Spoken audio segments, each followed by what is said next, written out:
itu yang apa? Jadinya. Artinya berarti kan ada inkonsistensi. Kalau inkonsistensi itu ya mau tidak mau ya harus diselesaikan melalui MK. Nah, kalau di bawah undang-undang di MK. Bisa nggak notaris itu mengabaikan hal tersebut lembaga karena melihat hierarki perundang-undangan, loh saya pegang yang undang-undang yang lebih tinggi loh. Ketimbang yang bawah, yang rendah, kayak perda ini. Ya setiap kita punya jabatan, setiap pemberian jabatan, setiap pemberian kewenangan, ya itu pasti melahirkan yang namanya pertanggungjawaban. Nah, oleh karena itu, tentu notaris juga harus memperhatikan terkait dengan pertanggungjawaban tadi. Kalau kemudian tadi disebutkan Pak Mahfud, bagaimana kalau kemudian notaris tidak melaksanakan undang-undang tadi? Ya pertanggungjawabannya ada dong. Nah, apakah pertanggungjawabannya adalah administrasi? Tentu, karena di situ kan di dalam Undang-Undang 1 2002 ada disebutkan ada sanksinya. Nah, itu yang konsekuensinya. Mereka bertentangan dengan undang-undang yang ada. Nah, undang-undang notaris sendiri bertentangan. Kembali lagi, dalam konteks notaris pun kita punya akte otentik kan. Apakah akte otentik itu memiliki kekuatan pembuktian sempurna? Ya. Sampai kapan? Sampai kemudian ada yang membatalkan atau ada yang membuktikan sebaliknya. Bagaimana pembuktian sebaliknya tersebut? Ya melalui proses peradilan. Ya, ini juga sama dong. Kalau kemudian kita menganggap bahwa ini merugikan notaris misalkan, atau merugikan warga masyarakat lain, ya gugatlah. Ada mekanismenya yang dalam konteks undang-undang di MK. Nah sekarang kan sudah dilaksanakan. Salah satunya kemarin Pak Prof Habib kan sudah diminta untuk memberikan keterangan ahli. Nah kita tinggal lihat, kita tinggal memperhatikan gitu ya, bagaimana kemudian katakanlah hakim-hakim MK ya memberikan pandangannya yang paling adil dalam konteks ini. Apakah kemudian yang diasumsikan atau katakanlah yang kemudian diinterpretasikan oleh saya misalkan ya sebagai salah satu notaris sudah benar adanya atau malahan tidak benar menurut versi hakim MK. Nah tentu kemudian kalau dalam konteks putusan hakim harus dianggap sebagai sesuatu yang benar kan. Artinya ya sudah kita tunggu dulu ya mendikotomikan antara atau katakanlah mempertentangkan antara katakanlah isi undang-undang yang satu dengan yang lain itu ya memang harus kita sampaikan, tetapi ujungnya kan tetap di MK tadi lah ya. Karena sudah masuk gugatan. Karena gugatan sudah berjalan, berarti tinggal menunggu. Betul. Tapi terlepas dari gugatan itu, kalau menurut ini merugikan nggak sih? Ya pastilah. Gini, kita harus melihat dari dua sisi. Sisi pertama adalah sisi formal.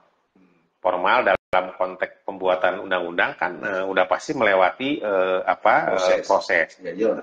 Ya sudah, itu kan karena udah diundangkan, berarti kan kita anggap memang sudah benar kan. Tapi dari sudut materialnya itu isinya gitu loh.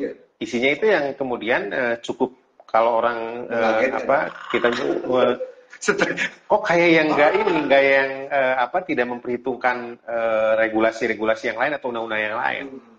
Ya salah satunya tadi misalkan bagaimana mungkin orang buat wasiat udah harus langsung bayar BPHTB. Bagaimana mungkin orang buat PPJB harus sudah bayar BPHTB? Landasannya di mana gitu loh? Landasan hukumnya di mana? Sementara di judulnya saja masih menyebut bea perolehan hak atas tanah dan bangunan. Udah gitu harus memberikan atau harus menyampaikan laporan kepada Pemda kan dalam konteks PPJB tadi. Nah, bagaimana dengan terkait dengan katakanlah kerahasiaan akte? Undang-Undang Jabatan Notaris sendiri pasal 4 kan sudah menyebutkan wajib. Tapi di atasnya juga disebutkan wajib untuk mengikuti peraturan itu kan dua hal yang bertentangan gitu loh dalam satu undang-undang loh.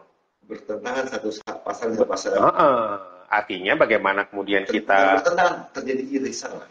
Bertentangan sebetulnya itu. Bertentangan. Dengan irisan loh. Iya, bukan irisan. Bagaimana kemudian Undang-Undang 1 tahun 2022 tadi ya, apakah sudah memperhatikan regulasi yang lain atau tidak gitu loh. Nah, belum lagi kalau kemudian kita bicara dalam konteks PP 24 tahun 97. Ya, bagaimana kemudian kewenangan seorang PPAT dalam hal peralihan hak atas tanah ada hubungannya nggak dengan PPJB? Nah, kalau kita lihat dalam konteks Permen ATR 16 2021 misalkan pasal 127A PPJB, memang boleh dibuat oleh notaris kan? Nah, tapi PPJB yang dibuat oleh notaris tersebut juga kemudian apakah bukti peralihan atau merupakan salah satu peralihan, itu kan juga harus dijawab sebetulnya dalam konteks sebelum membuat undang-undang gitu loh. Nah, tahu dulu PPJB peralihan atau belum. Betul, regulasinya kan jelas disebutkan di tahun 2021. Serta peran dari organisasi dong. Nah, itu saya nggak tahu ya, kan saya bukan bagian dari organisasi kan. Gitu. Coba balik lagi ke jawabannya remah-remah menginai. Kan balik lagi nih kan. Nah, oke, kita bicara kewenangan dan kewajiban. Kemudian kalau saya kaitkan dengan hierarki perundang-undangan, punya hak nggak notaris PPAT itu untuk mengabaikan undang-undang peraturan yang lebih rendah dari undang-undang, dari aturan yang lebih tinggi? Kalau bicara dari ya, kita lihat beberapa hal yang katakanlah menjadi perdebatan di kalangan notaris PPAT dulu ya.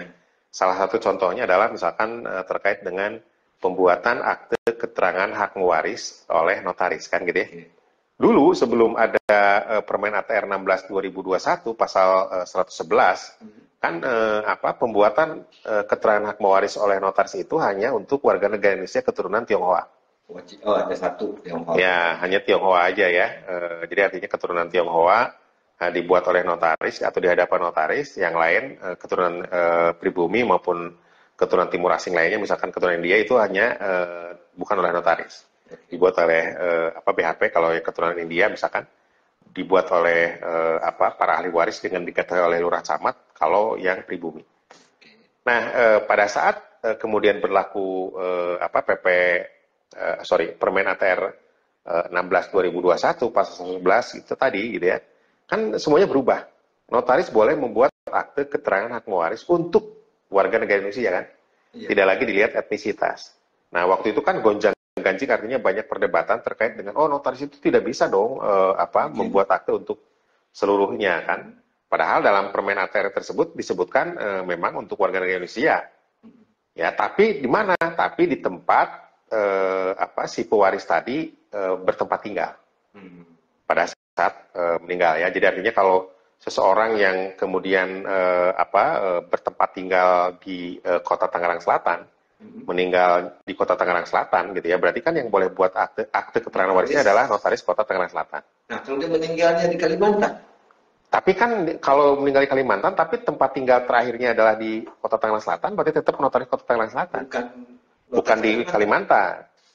Itu yang kemudian menjadi perdebatan pada saat itu. Kan sebetulnya itu enggak tempat tinggal meninggalnya dulu dong. Ya, jadi masih patokan kepada pasal 17 UJN. Nah, padahal ini adalah lex spesialisnya adalah undang-undang Permen ATR 16 2021 tadi. Itu salah satu contoh di mana kemudian terkait dengan hal ini berbagai macam persoalan ya. Artinya berbagai macam perdebatan. Nah, tentu kalau terkait dengan hak atas tanah, maka kantor BPN atau kantor pertanahan setempat pasti akan mengikuti kepada permen yang dimaksud dong. Ya. Jadi notaris